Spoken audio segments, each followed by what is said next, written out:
overall very beneficial things that we're discussing as a result of food additives and colorings. We're in a unique position where we don't have to make changes and respond to those things because we've done a lot of that already. Welcome to Agbioscience, the #1 podcast in the world for innovation in food, animal health, plant science, ag tech, and agriculture. Here is your host, AgriNovus CEO, Mitch Frazier. Welcome back to Agbioscience. The U.S. Bureau of Economic Analysis reports that the food ag industry contributes roughly $1.5 trillion to the U.S. GDP. That's what in 2023. That's a 5.5% share. It's a market that continues to evolve, and it's one that we're going to dig deeper in today with our guest, a guy who has spent a tremendous amount of time in food manufacturing. We're going to take a peek behind the curtain and what is going on in food manufacturing. Welcome, Jason Kashman, CEO of Weaver Popcorn Manufacturing. Jason, welcome to Agbioscience. Thanks so much for having me. Appreciate it. It's going to be a long, winding discussion here because this is a giant industry. I think understanding all of us have a connection to food. All of us eat ideally 3 times a day. Before we dig into Weaver Popcorn, your view of what's happening, we have to understand the market. Give us a feel for what's happening right now in the food manufacturing market. What are you seeing that's driving growth? I think there's a couple forces impacting the food manufacturing market right now, really as it impacts the end consumers. We came off of a couple of years, 2021, early into 22, of some really steep cost inflation on the input side. And as a result of that, prices got really high. I think consumers tolerated that for a couple of years. We started to see some easing finally in 23 and 24 of costs that allowed us to take some pricing down. But it seems like it's ramping back up and we're getting to the point there's just some slowness, at least across the snack food sector, as all prices are going up and we have some uncertainty around costs and tariff situations and manufacturers trying to adjust for that to keep costs down. I think there's some tightening of the belt and some rationalization of spending in food. And as a result, I think most of our industry peers would say that it's a little more sluggish than we thought it'd be this time of year. The turbulence that you see on a finished product side, so Weaver selling kernels, selling finished product of popcorn, really interesting position here. As you look at this macro market, you're both a commodity and a finished good. Same trends apply to both commodity and finished goods right now? I think so. We don't have as much exposure on the commodity sales side relative to our portfolio. But I think just as a result, at least domestically, of finished good production and consumption being a little bit lower, it's naturally going to affect the commodity side. That it could be a little more insulated because of other usages besides just finished good consumption. But I think everybody's feeling the same thing right now. When you look at Weaver, it's Weaver Popcorn Manufacturing, a pretty broad group from production all the way to finished good. Give us a little bit of background. What's in the portfolio and how has the company evolved? Sure. Well, the company's been around since 1927, so we're coming up on our 100-year anniversary. It really kind of started as a traditional commodity business, selling popcorn kernels to consumers, to other users of it. And over the years, that grew into hybrid seed development and production. It grew into full finished goods, microwave popcorn, ready to eat, kernels, really anything that touches popcorn, Weaver did. And up until about 2019, we were all kind of one big happy family. In 2019, the more ag side of the business, hybrid seed development and commodity growth and sales was split from finished good manufacturing, all still under the Weaver name, but just 2 distinct entities because we really operated in different segments of the market. So today, where we sit on the manufacturing side, We grow all our own popcorn. We store, process it, but it's all converted into finished goods that are going into grocery. So, as I mentioned, we do a lot of microwave popcorn. That's probably our core product. Ready to eat, both mainly private label right now. Microwave is under national brands and private label. And then a lot of stuff for the concession industry. Really anywhere in the U.S. that consumers can buy or eat popcorn, we're touching that commerce in some form. When you look at the brands, I don't know what you can share, but for those that you can share, so folks know that's a Weaver kernel. Yep. What are some of the brands that we'd find you under? So that is one area where we have, with our national brand customers and even our private label customers in particular, we have some pretty tight restrictions over actual names we can share. I would say in some form or fashion, any of the national brands on the ready-to-eat microwave side, as well as a larger share of grocery private label, if you're buying any popcorn in a grocery store, there's a relatively high probability that at some form from the seed to the finished product, it came into contact with Weaver popcorn. What a fun organization. It is. I mean, connected to so many people across the country, around the globe. Any insights into what, you look back at that 2019 split and looking back over the last 5 years, 6 years now, I guess, any big trends you can identify of what's driving growth or what has driven growth? Yeah, during different times over that 5 years, there's been some distinctive growth drivers. During COVID, when everyone was at home, spending a lot more time at home and eating at home, it reintroduced consumers to the microwave popcorn product, which probably 10 years before that, there was a lot of innovation and quality improvements in microwave popcorn. And so during that time when people were naturally consuming more at home, they were reintroduced to it, and really probably it was a very different product than what they remember it as a decade before that. So that did drive some growth in the microwave industry that's been sustained. Ready-to-eat popcorn, brands like Skinny Pop, Smart Food, Angie's, it's been on a tear for about a decade and a half up to that time. Just really high-quality product in the market, great brands, great marketing, and consumers really bought that at a pretty high rate. Over probably the last, you also had kind of a lull in concession-related products during COVID. Movie theaters weren't open, ball games weren't happening with the same number of spectators. That has really bounced back, really starting in middle of 22 strongly. Usually in recessionary times or tough economic times, popcorn tends to outperform its snack food competitors because from a cost standpoint, it's still extremely inexpensive relative to other snacks. At the same time, if you think about the popcorn itself, it has a really strong kind of halo of health around it. Now, if you throw a bunch of oil and salt on it, that can change the dynamic a little bit. But it's a relatively high fiber grain. It's naturally non-GMO, gluten-free. So a lot of the trends in terms of just the base popcorn commodity, it checks a lot of those boxes for consumers maybe looking for a healthier snack relative to other things that are out there. So I think there were a lot of different combinations depending on the segment of what was driving growth. But I think just at the end of the day, a really high quality product with good value is always going to perform. Performance, and what does the future of this food economy look like? We're going to dig into it next. Agbioscience is supported by Indiana Farm Bureau.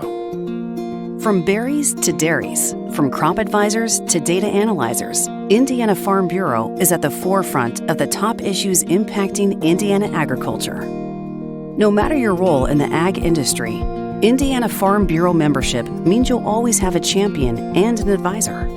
And because so much of your time is focused on your own enterprise, it's also good to know Indiana Farm Bureau is always working to fight for the future of agriculture. We come together to advocate for rural viability, the protection of property rights, competitive tax policies, and against burdensome regulations. Whether our members need a door opened, an impact in public policy, or an ally to strengthen their communities, Indiana Farm Bureau is there. We are the unified voice for all agriculture. To learn more about the benefits of Indiana Farm Bureau membership, go to infb.org. Welcome back to Agbioscience, talking with Jason Kashman, CEO of Weaver Popcorn Manufacturing. Jason, this is not your first rodeo in food manufacturing. You have led food manufacturing companies. You've been a private equity investor in food companies. As you look at this market broadly, not just popcorn, but this food market, take us back over the last decade and a half that you've been in and out of this economy. What's changed? On the business side, from what I've seen in the segments I've participated in, I think you still have quite a bit of entrepreneurial spirit when it comes to people launching food brands.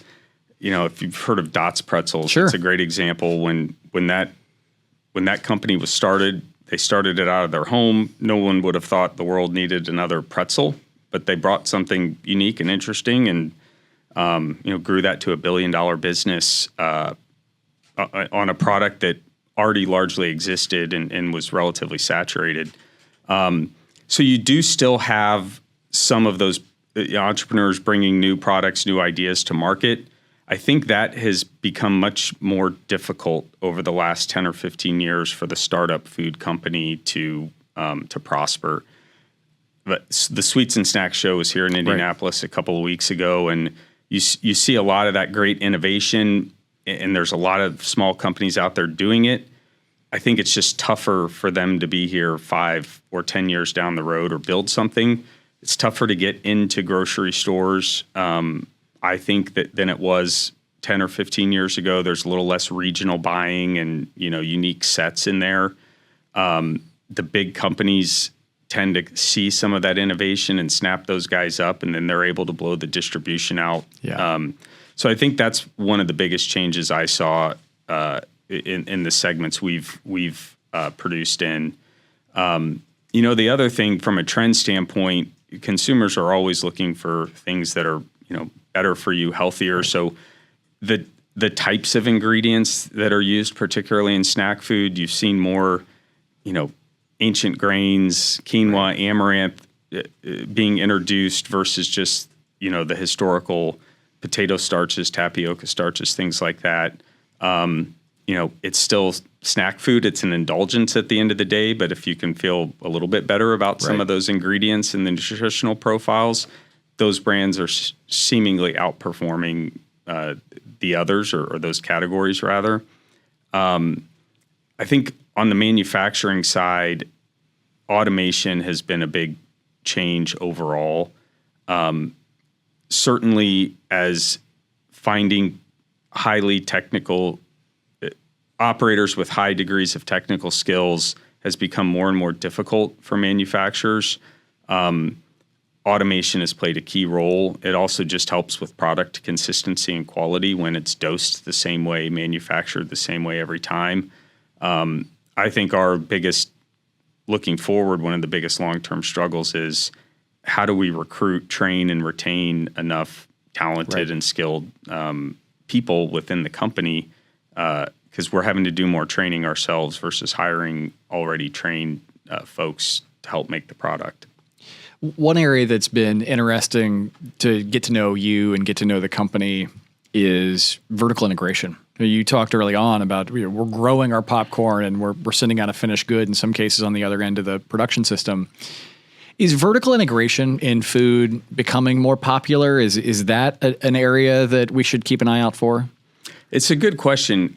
Within our category or industry, we don't see it as much on maybe the ingredient and front end side.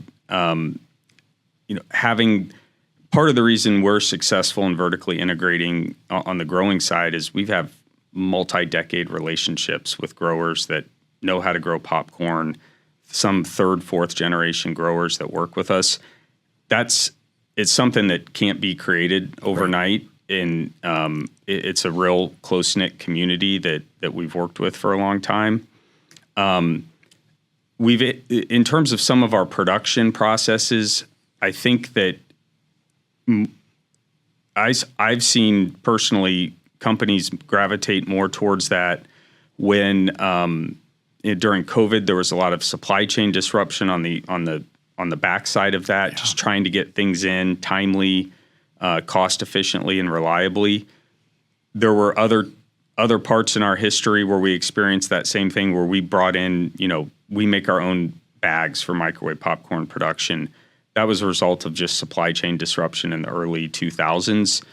I've seen companies gravitate more towards that type of integration when the supply chain became so seized that they just couldn't produce.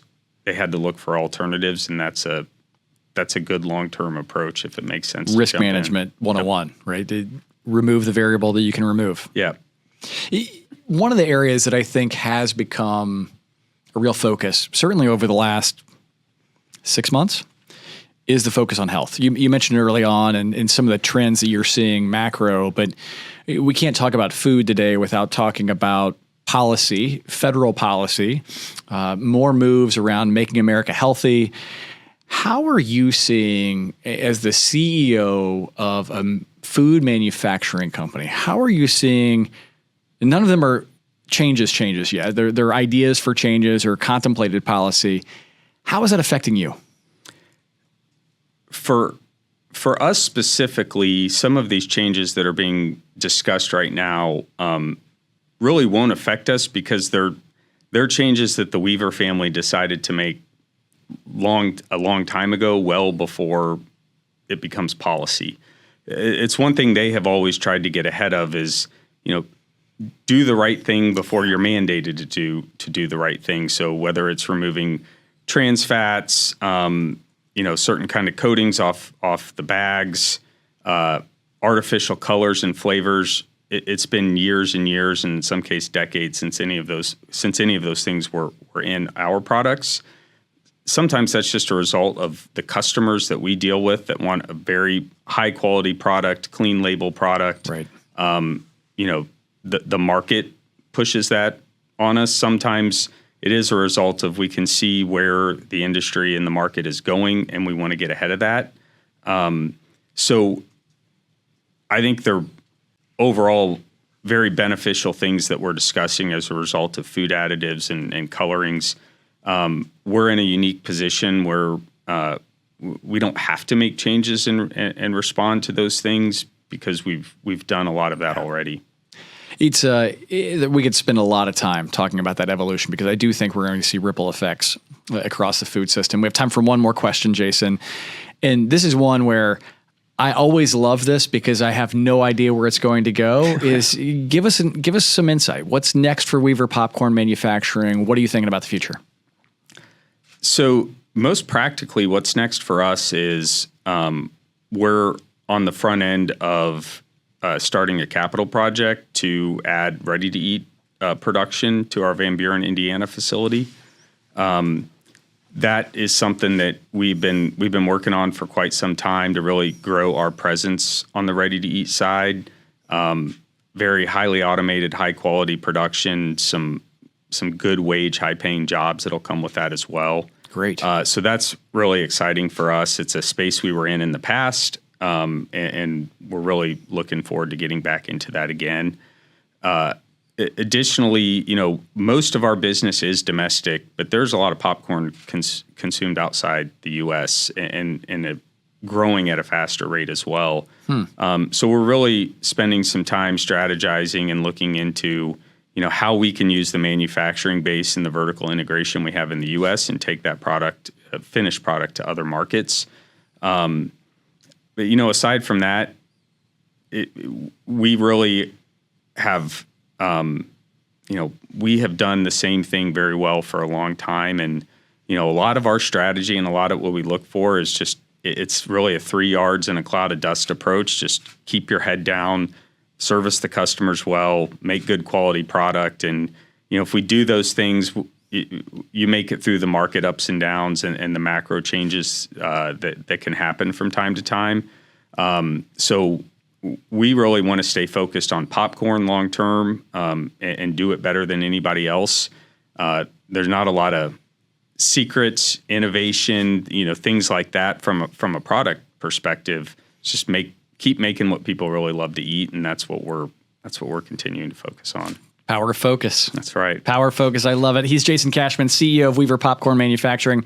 Jason, thanks for joining us on Agbioscience. Thank you very much for having me. And thank you for joining us on Agbioscience. You can always get the latest Agbioscience news and insights from discussions just like this by subscribing wherever you get your podcast. And while you're online, check us out at AgriNovusIndiana.com. On behalf of the entire AgriNovus team, I'm Mitch Frazier. Thanks for joining us. We look forward to seeing you real soon. Agbioscience is a podcast by AgriNovus Indiana, hosted by Mitch Frazier, produced by Kayla Chittister and Fabian Rodriguez. Photography and design by Kaylee Kerr. If you liked today's episode, subscribe, rate, and review so we can bring you more conversations just like this. Get all episodes of Agbioscience at AgriNovusIndiana.com.